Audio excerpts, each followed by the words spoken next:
Welcome to this media conference announcing the class of 2020 inductees in the Builder category to Canada's Sports Hall of Fame. Je m'appelle Sylvie Bigras, il me fait plaisir animer cette conférence de presse virtuelle qui annonce les intronisés au Panthéon des sports canadiens. I'm pleased to join you as your MC. I've been involved for years with Canada Sports Hall of Fame and currently working on the Beijing Olympic 2022 Games with the Canadian Olympic Committee, and I've worked at many Olympic, Commonwealth, Judy, and Pan American Games. So welcome to all of you. Un grand bienvenue à vous tous. In 2019, Canada Sports Hall of Fame launched a new recognition program as part of the annual induction process called the Order of Sport, which is Canada's highest sporting honor. This award is a symbol of the organization's vision to build Canada through the transformative power of sport. Awarding all individuals and teams who are inducted into Canada's Sports Hall of Fame with the Order of Sport is to respect and cherish Canadians who have achieved the highest level of accomplishment and who have the purpose and passion, like you will see with our inductees today, to go beyond their sports successes and to give back. Celebrating the connection that newly inducted Hall of Famers have made between sport and social purpose, from great things done in their sport to doing good things in their community, demonstrates to the nation that sport and its values plays a substantial role in shaping this country. Je vous présente maintenant la présidente et directrice du Panthéon des sports canadiens. Please welcome now the President and CEO, Canada's Sports Hall of Fame, Cheryl Bernard. Hello, everyone. Sylvie, thank you very much.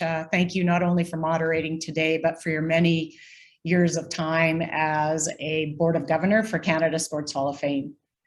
So receiving the Order of Sport is a moment that signifies the immense contributions each of these inductees have made to Canada through sport.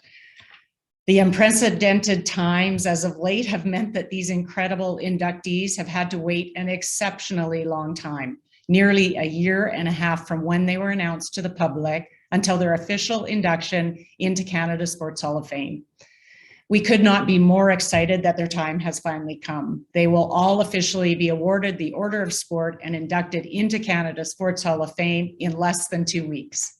I'd like to be the very first to say congratulations to the remarkable class of 2020-21 inductees. Congrats to you all. Back to you, Sylvie.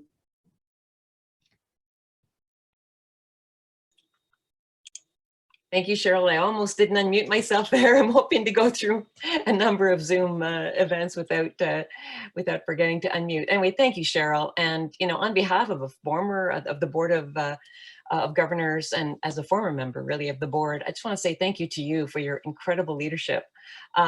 We tell for all of you, we tell Cheryl at every meeting how amazing she is, and she really is. And we're lucky to have your dedication and passion.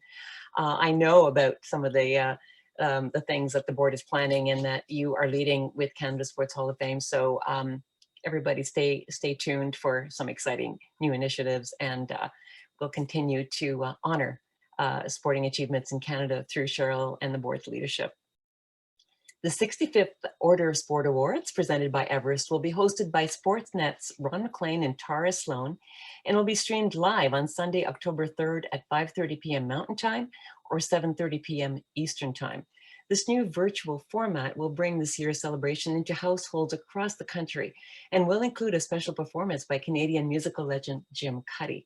We are thrilled that for the first time, fans, friends, family members will be able to join and celebrate with the inductees. Please visit orderofsport.ca for more information and to register for this free event. And we hope that you'll be able to join us for what I'm sure will be emotional and very impactful. J'espère que vous pourrez tous vous joindre à nous le 3 octobre prochain à 19h30 heure de l'Est pour la cérémonie d'intronisation virtuelle. Before we begin, some very important thanks to the generous support of our presenting sponsor, Everest, our broadcast partner, Sportsnet, our national champions, AMJ Campbell and WestJet, education champion, Ted Rogers Community Grants, sport and spirit champions, Aboriginal Sports Circle, Digital Commerce Bank, the NHL Foundation and Tories, celebration champions, CBRE, Scotiabank, Whitecap Resources, Commonwealth Sport Canada, Basketball Canada, and Golf Canada. And to many of the sport and spirit sponsors and donors who make it possible to bring this celebration to all Canadians from coast to coast to coast. Thank you for your continued support. Merci à vous tous pour votre appui. Et maintenant, rencontrons les intronisés. And now let's meet those who will be inducted into the Builder category on October 3rd. He helped to create the sport now known as wheelchair rugby, competed in the sport since 1976, and for 45 years has worked to help make the game one of the most popular and iconic parasports in the world. And we certainly saw that in Tokyo, didn't miss a game. Il a contribué à créer le sport maintenant connu sous le nom de rugby en fauteuil roulant. Il pratique ce sport depuis 1976 et depuis 45 ans travaille pour qu'il devienne emblématique. Please welcome Duncan Campbell, wheelchair rugby en fauteuil roulant. Duncan, great to see you. Thanks for joining us. Thank you, and I hope I can answer everybody's questions about our wonderful, wonderful sport. Well, it certainly was wonderful and exciting from the matches that I saw at the Paralympic Games just a short while ago. Congratulations on building this exciting sport. Her many years of dedicated service and passionate advocacy have truly built groundbreaking legacies, reframing the possibilities of sport as a tool for social and community development in Canada and around the world. Ses nombreuses années de service dévoué de Judy Kent et son militantisme passionné ont laissé un héritage inédit, recadrant les possibilités d'utiliser le sport comme outil de développement social et communautaire. Please welcome Judy Kent. Hello, Judy. Hi, Sylvie. It's great to see you. Thank you very much. I'm very honored to be here and to receive this great award. And we are honored to have you. Those of us who know you well in sport just cannot believe how much you've done and the impacts you've had around the world. And so it is just truly great to see you.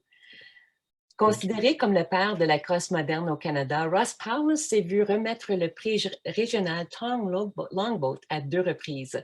Il a gagné 3 titres consécutifs de championnat canadien senior A et a créé plusieurs nouvelles opportunités de sport. He is considered the father of modern lacrosse in Canada, and he was a 2-time regional Tom Longboat Award winner. He has won 3 consecutive Canadian Senior A Championship titles and developed many new sport and recreation opportunities for Indigenous athletes. We are pleased to induct Ross Paulist, and also very happy that Ross's son, Richard, is with us today. Hi, Richard. Thanks for being here on behalf of your dad. Hi, it's happy to be here. Great to see you, and we'll hear from you in just a few moments. And now our final inductee to Canada Sports Hall of Fame in the Builder category. He was the first Black player to play in the NHL, and he refused to be distracted as he opened the door to greater diversity in the NHL. He remains committed to helping young people overcome adversity and achieve their dreams. Unfortunately, Willie O'Ree is not able to join us today, but he will be inducted on October 3rd. Félicitations à ce merveilleux groupe d'intronisés. Bravo à vous tous. What a fabulous class of inductees. Congratulations to each and every one of you. And now we're going to open the floor to meet you and hear a little bit more about your journeys in sport and how you've come to this day where you're going to be honored as a builder in Canada Sports Hall of Fame. And I have media joining us. I'd like you to either raise your hand or send me a chat. I understand, Donna, that you've sent a note in saying that you would like to ask a question. So Donna, Donna Spencer of Canadian Press, I'm going to give you the floor. Hi, everybody. Thank you for doing this. I made Cheryl answer big philosophical questions this morning about this class of inductees. So you all get to tackle this now. I think what's interesting about this class is, you know, we have 2 NHL players who are being inducted for the social change that they generated, you know, more so than their on-ice exploits.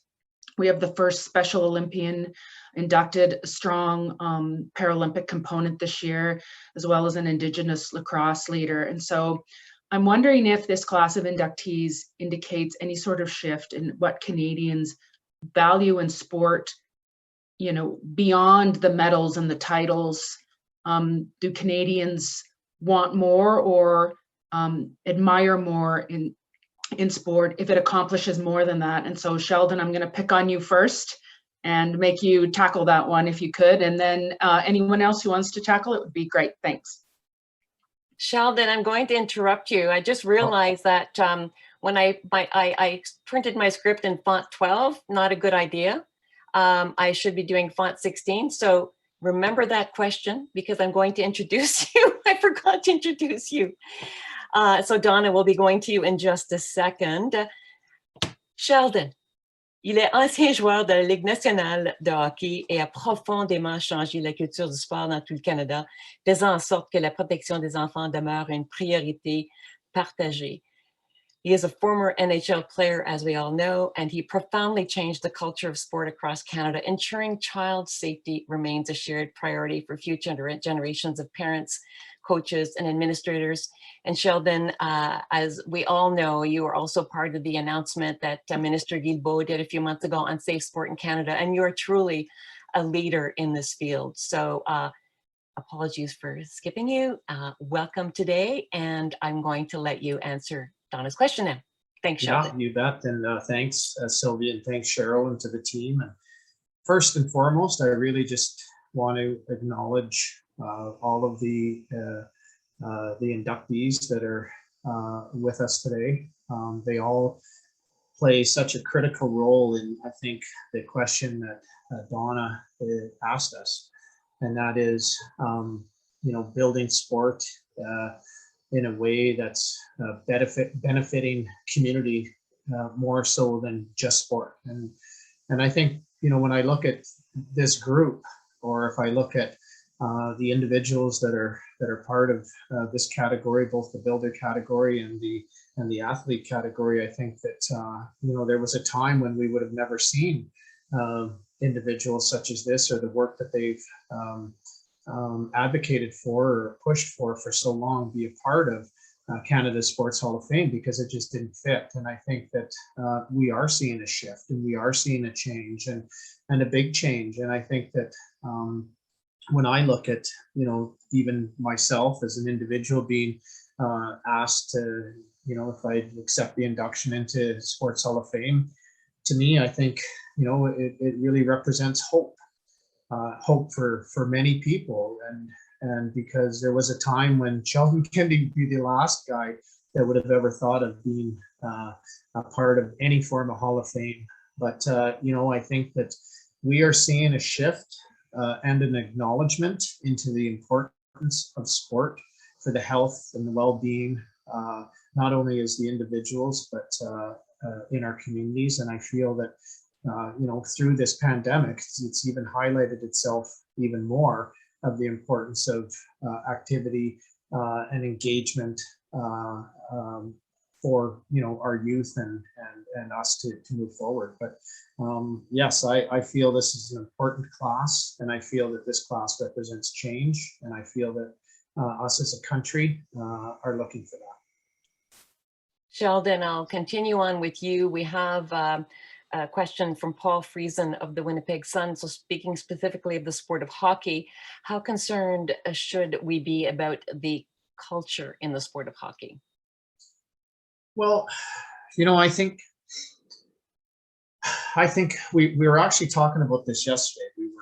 We were down at the University of Lethbridge, and what we were talking about the issues that I represent.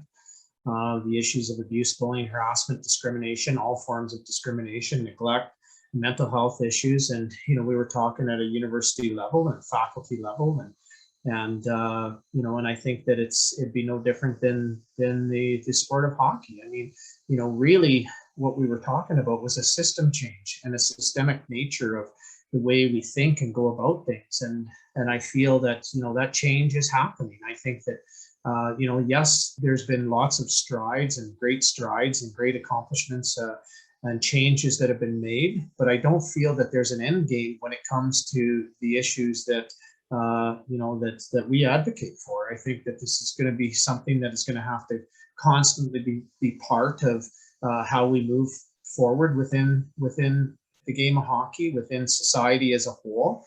I feel that what I've learned is that social change takes time. I mean, we've been at this for 25 years, and there's not going to be one thing that is going to make the difference. It's going to be a bunch of different things and a continued effort to push for change. And I think, if we look at what hockey's done across this country, they've made it mandatory for every coach, every parent, soon to be official, to be trained in this.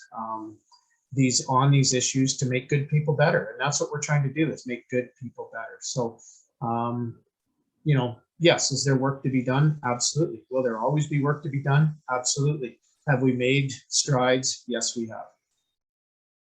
That's good to hear. Thank you so much. I see your hand is up, Paul. Did you want to do a follow-up? We can take one more maybe, because I do have other questions for other inductees. So go ahead, Paul. If that's okay, I appreciate it. Hi, Sheldon. Thanks for that answer. I appreciate that. I was referring kind of with the backdrop of what's happening with the Chicago Blackhawks investigation right now. And I was just wondering how surprised you were to hear those allegations, and maybe what concerns you most about that situation. Yeah. I think, well, that situation is, to me, is the way we would have responded 25 years ago, with the hope that it's going to go away. And I think that, it's obviously not, and we know better. And I think that is what's happening.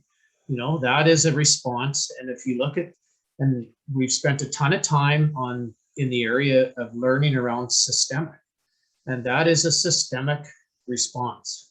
And to me, that is the shift that we're talking about. That's the change that we're trying to change, is get away from this, this way of responding, or disbelief that this can happen, or, just don't say nothing and it's going to go away. And I think that what we're realizing is that this is not going away, and they're going to have to deal with it one way or another. And I think, we can learn a lot from this. And I think, and it goes back to the acknowledgement of all of the individuals that are being inducted that I've seen and read about here.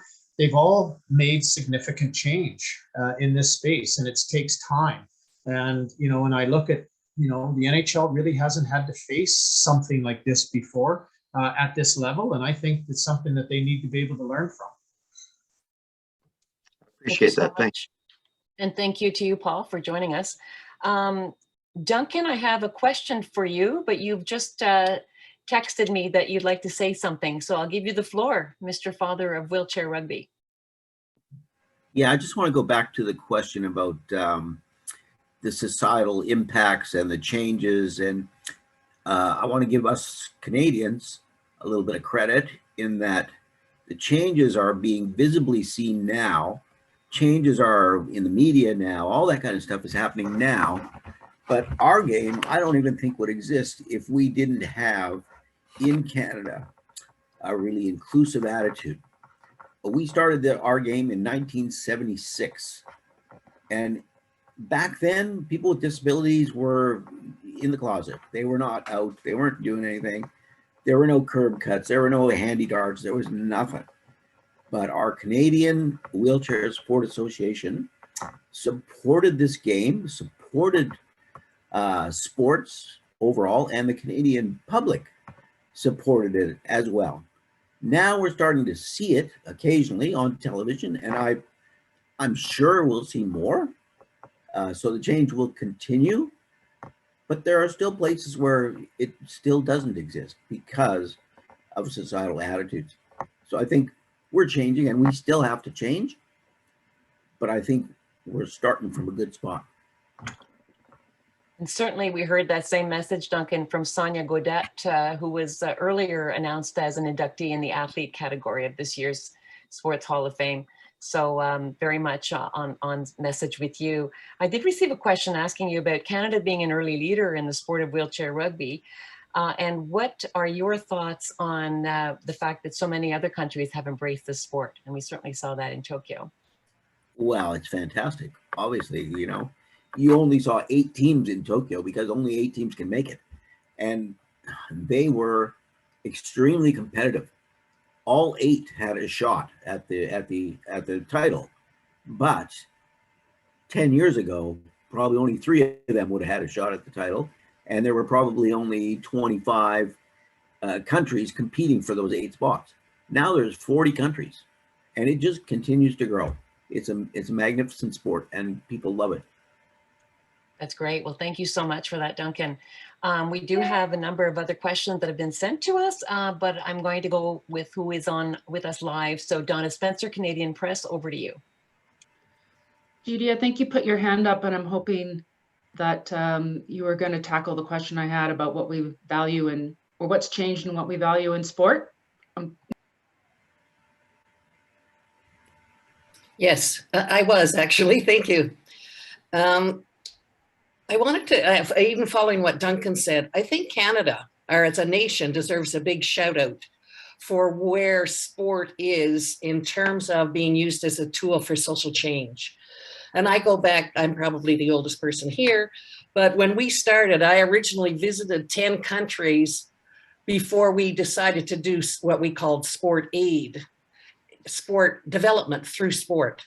And all the other countries that were players then were still just doing sport development.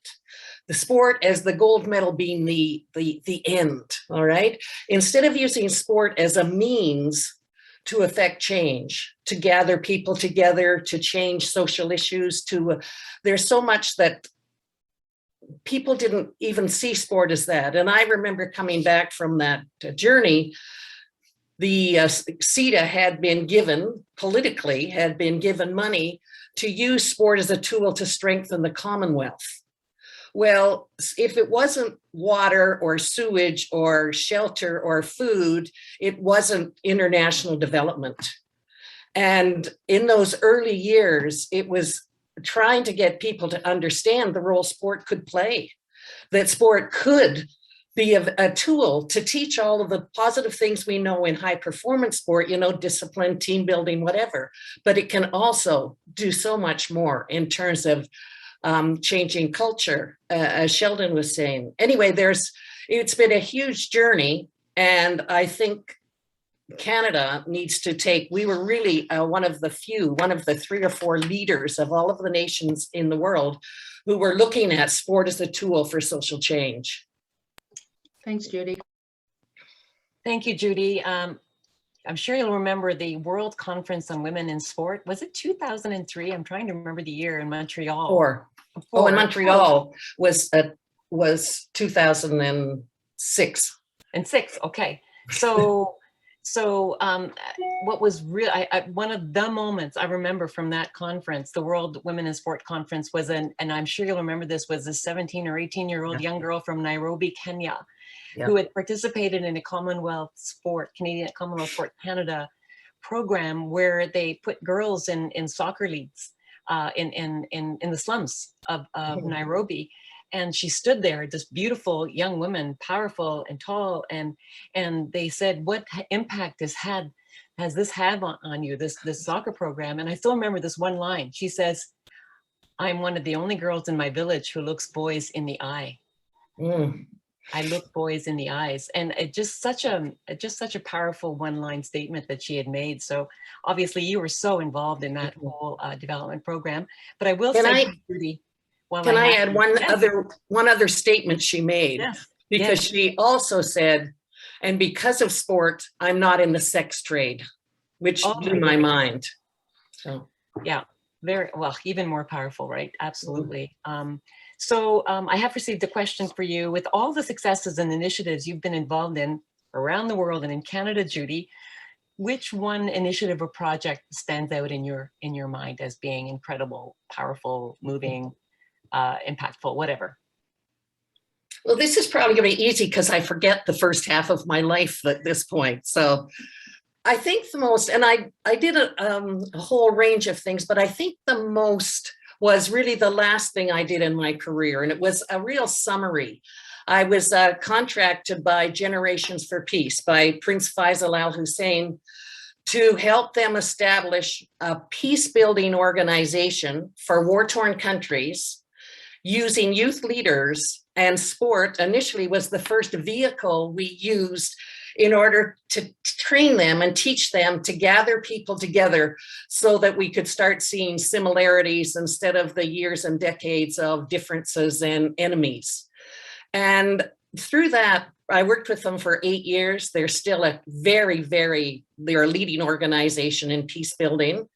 And we've went on beyond sport. But the first several years, you know, we worked with the NBA legends. We had many of the international federations involved in helping develop people who had nothing to do with sport, but to learn enough sport that they could gather people so they could play together. And I got to facilitate, I got to write the materials, I got to do so much with that. And we really made a difference, and it's still making a difference. So I think that's my biggest. Wow. Well, there have been many. Thank you, Judy. Thank you. I have a question here for Richard Paulist. Now, Richard, as I've mentioned earlier, is representing his father, the inductee, Ross Paulist.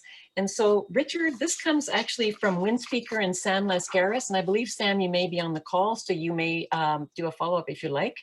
And so what are your thoughts, Richard, on having your father inducted via the builders category as opposed to the athlete category? And what are some of the most memorable accomplishments that you believe led him to be a builder in the Canada Sports Hall of Fame? Well, he has a long history, you know, in the sport and lacrosse. I mean, he played in the 40s and 50s, right up to the 70s. So he was a playing coach. So he organized the men's teams on our reserve at Six Nations, and he played with them and won several championships with them. And he was an ambassador of lacrosse right across Canada, I would say. He knew a lot of the players.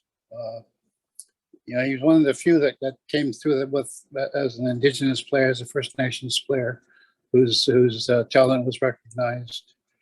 And he recruited players from other communities. And, you know, it really helped other young players coming up and wanting to play and to be part of that. But he also helped other teams get organized and other tournaments get organized, like the North American Indian Lacrosse Championship. So he was involved with that through his life. And of course, he was an ambassador for our community at Six Nations as well. And he helped start the minor lacrosse and hockey in our community. He helped fundraise for the arena that we now have there, which is now actually named after my brother Gaylord. So he was involved right through it. And Sam has a second question for you, and so I'll read that. What does it mean to the entire Paulist family to have your father recognized with this honor almost 2 decades after he's passed away? Well, we are extremely proud. A little sad that he couldn't be here to receive it himself. And, you know, that my mom and you know, some of my brothers passed away as well and weren't here to see it, witness it, including my brother Gaylord, who was recognized for his renown in lacrosse as well. But we are incredibly proud, and I think that the community is proud. It's really good to see lacrosse flourishing in our community, Six Nations, and in fact across Canada and North America, but Six Nations especially because we consider it the creator's game, and coming from our culture, is doing so well with in the last couple of decades. We have so many championship games in there, and we have the Iroquois Nationals, and who are going to be playing you know, on the world stage. So it makes us very proud to have this recognition for him. Well, as you should be. Certainly the word lacrosse will always be associated with the name Paulist. And I was there when your brother Gaylord was inducted, and it was incredibly moving. And the way other athletes spoke about him was incredibly powerful, a truly dominating force. And so it's very educational for me to want to learn more about your family and its impact on the game. So thank you, Richard, for joining us today on behalf of your father, Ross, and congratulations to him. Thank you. And congratulations. Sorry, Yes. can I ask a follow-up question there? Yes, is that Sam? Yes, it is. Sorry, yes. Yes, Sam, go right ahead. I posed your 2 questions, but a follow-up is welcome. Go ahead. Hi, Richard. You touched on the game being on the world stage now. As you probably are well aware of, the sport will be in the 2028 Olympics. Your father has been gone for a while. Did you ever hear him mention the sport and Olympics? He took a team to Expo '67. It was a demonstration sport at Expo, and when he was helping to get it organized, and of course the pro leagues have come and gone, waned over the years. They're now very active, but just starting out then. And he spoke about, you know, the day when that could happen, when our teams could play at the international level. And he said that, you know, there are enough, you know, Indigenous players. And in those days, it was mostly Iroquois, but he said that there are enough Indigenous players, and he hoped to see other Indigenous players from other countries, so that could happen eventually to play on the world level. Thank you, Sam.